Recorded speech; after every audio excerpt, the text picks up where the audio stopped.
Okay, so going to discuss cardio and niche and probably what's the most important then for fat loss. Okay, so you can use both cardio and niche during a fat loss phase. How does it work in terms of cardio and niche and which one's better? And we'll go into that. So, cardio for fat loss.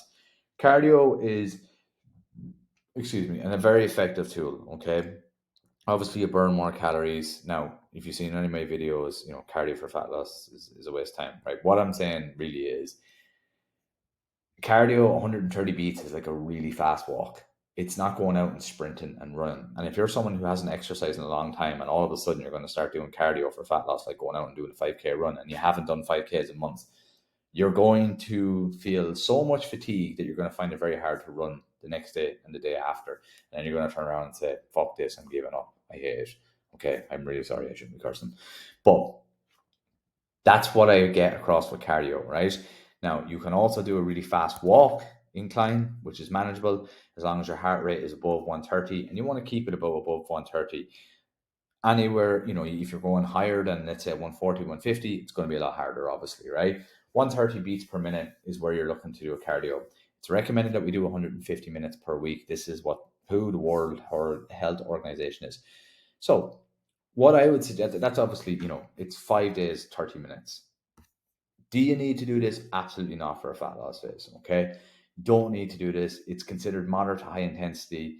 And its role in fat loss is, I just think for average people, you don't need it. You don't need to do cardio. All right. You are much better focusing on niche, which I'll explain why.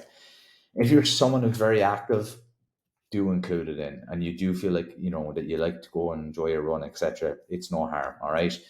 All you need to know is that 150 minutes is what's required per week, and as long as your heart rate is above 130 and keep it at 130, 140 range, that's what you should be aiming for. I do cardio myself personally because I enjoy it. Not everyone does, okay?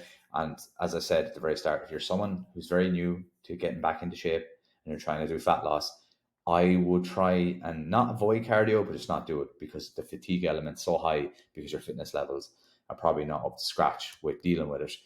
And what you want to focus on is losing body fat. And the most important thing to losing body fat is your calories, making sure you're in a calorie deficit, and your niche. Okay, your niche is like your step count. You want to raise this as much as possible. Your niche is your non-exercise activity thermogenesis. This is the amount of calories you burn on a day-to-day basis from eating, sleeping, drinking, walking, whatever, right? This is the most important thing. And this is what we will focus on if you're in my fat loss program. And even my one-to-one clients will focus on this at the very start. I cannot stress this enough. Having the ability to measure your niche, which would be your step count goals, and then obviously getting or having that ability or learning the ability to track calories is going to be the number one. They're like the number two things that you can use in order to fat loss. All right. So as I mentioned, exercise and then step count. Step count goals is very, very easy to maintain. And this is something I would recommend everyone have. Have a minimum step count goal. It doesn't matter who you are. Anywhere between 8 to 10K steps is a good number for most people. All right. The reason why step count goals and NEAT is better is because the fatigue element is much lower. As I mentioned, cardio can cause a lot of fatigue. NEAT, it is much easier to do. And not only that, it's easier to do it on a repeatable basis. What we were trying to do is we're trying to create an energy deficit, right? We're trying to bring in less calories than we burn on a day-to-day basis. The best way to do that is track our calories, work how many calories we're having, keep it at a certain number, little bit of niche, raise that as much as possible so we increase our exercise output or our energy output, which is burned calories. What happens? We go into a deficit. It couldn't be any more simpler, right? And the easiest way to do that consistently, right, is making sure it's food groups that we enjoy, that we can stick to and be adherent to, and then exercise protocols that we can follow and we can do repeatedly day in, day out. And walking for a vast majority of people is something that everyone can stick to and do. It can be 10 minutes a day, it can be 15 minutes, it can be 20 minutes, it doesn't matter.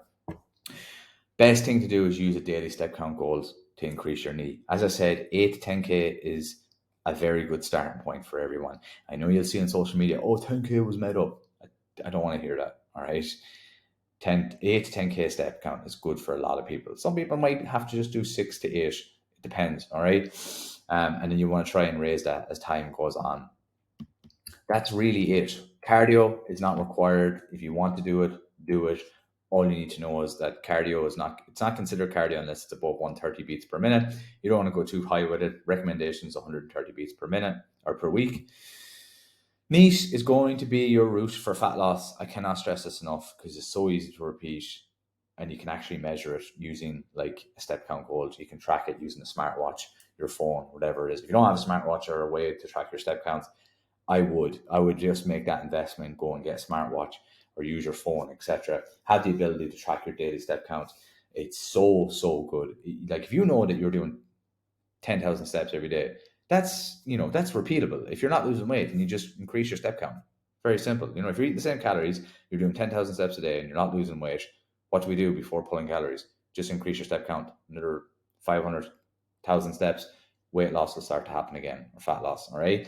So I can't stress this enough. If your goal is to lose body fat, and you're not really that fit, you haven't done much exercise, you need to focus on daily step count, which is niche, and you need to focus on your calories. That's it. That is it. All right. If you nail them, body fat will fall off you as you improve your fitness or you lose more weight. Then this happens. Very simple. Okay. That's it for now. Hopefully all that makes sense.